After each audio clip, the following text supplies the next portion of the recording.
Ang issue ng kahirapan at pag-unlad ay maaari ding may kinalaman dito ay ang mga availability ng likas na yaman. Ang pinagkukunang yaman na matatagpuan sa bansa ay maaring salik din ng pag-unlad. Sa sinabi ko nga kanina, bansa na nasa Middle East, kagaya ng Saudi Arabia at United Arab Emirates, ay nagamit nila ang kanilang likas na yaman sa kanilang pag-unlad. Ngunit mahalaga din nating maunawaan na hindi ito ang natitiyak na kadahilanan lamang ng kanilang pag-unlad.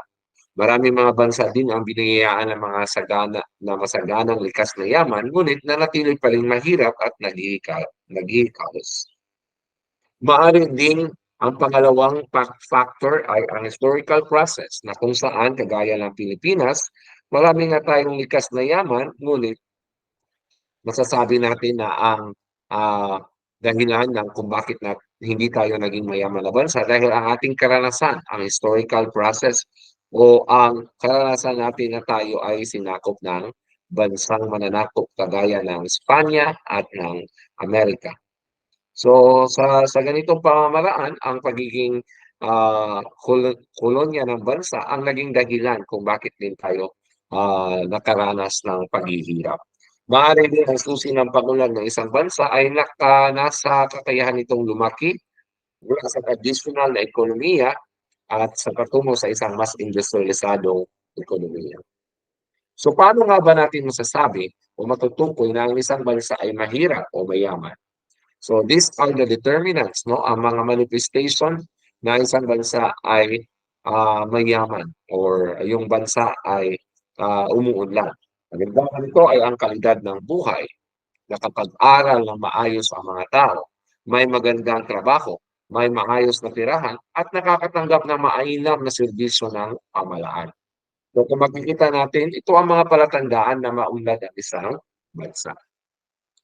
Sa kabaligtaran naman, ang pagiging mahirap na bansa, kagaya ng walang pinag-aralan ang mga tao, walang disenteng trabaho. So, may kinalaman yan sa unemployment, walang maayos na tirahan, at hindi nakakatanggap ng serbisyo mula sa pamahalaan.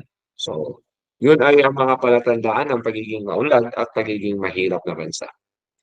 So, kalamitan din mayamang bansa ay may mataas na gross national product. Yun nga, sinabi natin kanina, ang GNP at ang GDP ang magiging isa sa mga sukatan sa pagiging maunlad o mayaman na bansa. Ngunit, sa kabila nito, hindi pa rin konklusibong palatandaan ng pag-unlad ang GNP at GDP. Ngunit maaari din itong gamiting indikasyon naman na naging isang produktibo at o hindi produktibo ang isang bansa. Another reason kung bakit mahirap o mayaman ang isang bansa ay ang pagtaas o paglaki ng populasyon. Kasi kapag dumadami ang tao, no, pag dumadami ang tao, ibig sabihin, there is a chance na tumataas din ang demand. No, as the population grow, the demand will also grow. So, ang population growth ay tinitingnan din isa sa mga palatandaan ng pag-unlad.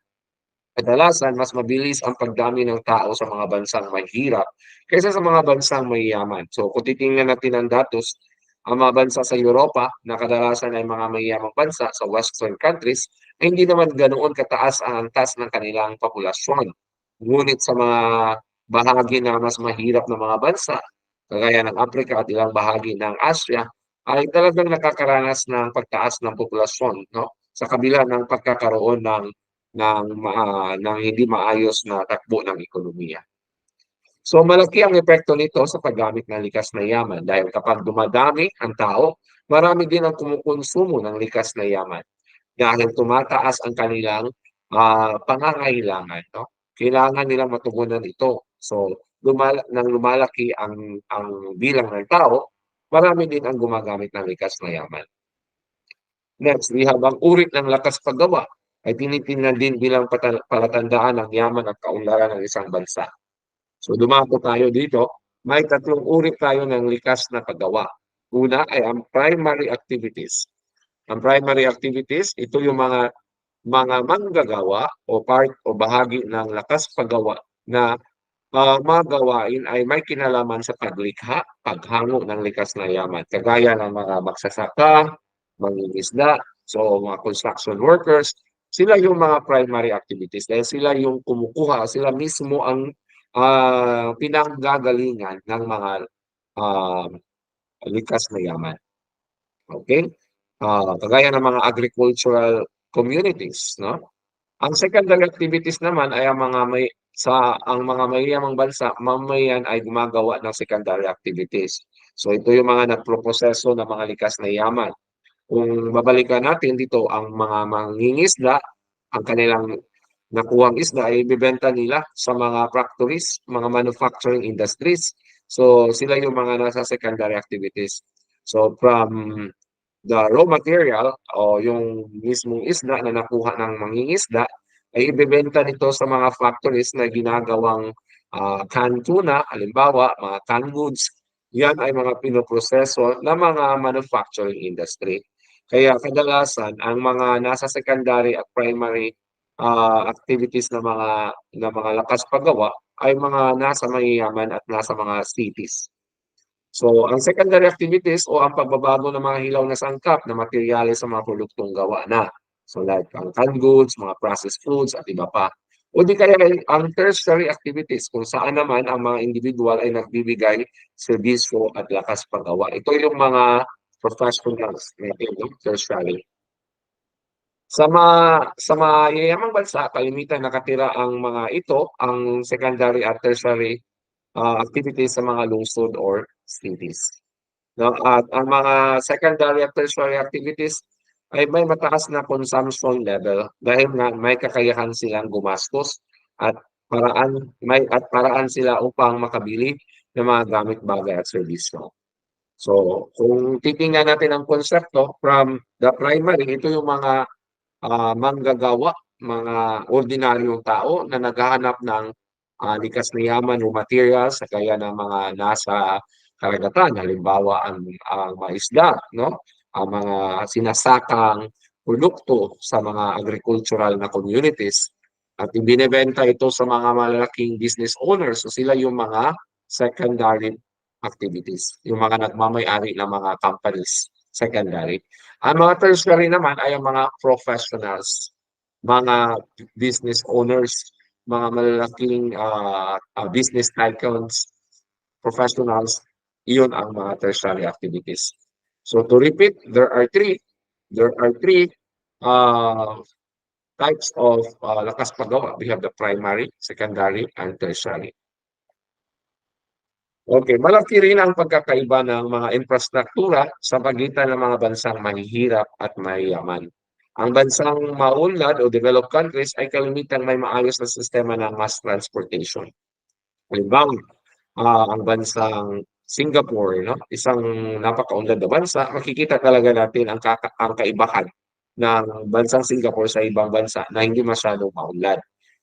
Develop talaga ang kanilang mass transportation, halimbawa, mga MRT, LRT, uh, mga trail units nila or yung mga train, no, bullet train, mas mabilis ang transportasyon. Kasi sabi nga nila, pag mas maayos ang daloy ng trapiko o transportasyon, mas mainam ang takbo ng ekonomiya. Kasi kapag napaka-traffic ng isang bansa, ibig sabihin marami ang nawawalang kita dahil nga nadidelayed ang mga takbo ng ekonomiya. No? Maliban dyan, ay isa sa mga batayan pa rin ay ang maayos na serbisyong pang-edukasyon at pangkalusugan. Dahil din mas marami silang pinagkukunan ng pondo, mas maayos din ang kanilang social security. Sa pagtalakay sa pagkakaiba ng dalawa, we have discussed this one earlier, ang economic development at ang economic growth. Ito ay ang kalagayang nakakamit kapag ang isang estado o pamalaan ay nagpapatupad ng pulisiyang naglalayong paunlarin, pagandahin ang kalagayang pangkabuhayan at lipunan ng mga tao nito. No? Iba-iba ang pamantayan ng tagumpay ng susukat sa economic development ng isang bansa. Maaaring ito ay ang pagkakaroon ng trabaho para sa mamamayan, pagdami ng produksyon, pagpalawak ng kalakalan at paglaban sa inflasyon. So pag sinabi natin economic development, this is the normative, no? Quality of life, quality of services offered by the government.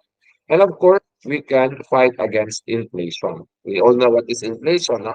It is ang pagtaas ng presyo ng mga pangunahing bilihin.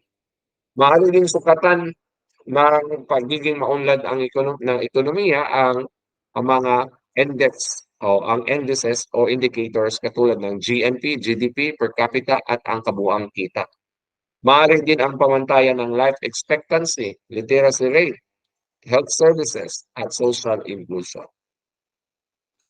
So sa usapin naman sa pag-unlad, mahalagang malaman ang pagkakaiba ng dalawa, ng economic growth at economic development.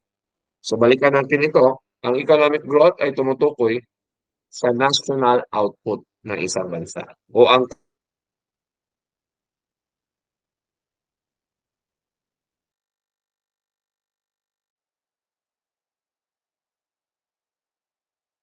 napakaraming salik. Number one ito ay ang paggamit ng mga makabagong teknolohiya sa paggawa, pagtaas ng demand para sa produkto at serbisyo, at ang mga batas o institusyon na naghihikayat ng dagdag na produksyon.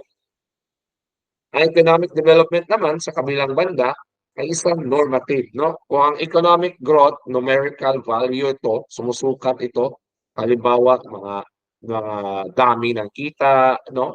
Mga dami ng mga investors. While ang economic development naman ay ang kalidad, no? Ibig sabihin, isinaalang-alang dito ang kalidad at dami ng output at ang moral o etikong bahagi ng pag-unlad.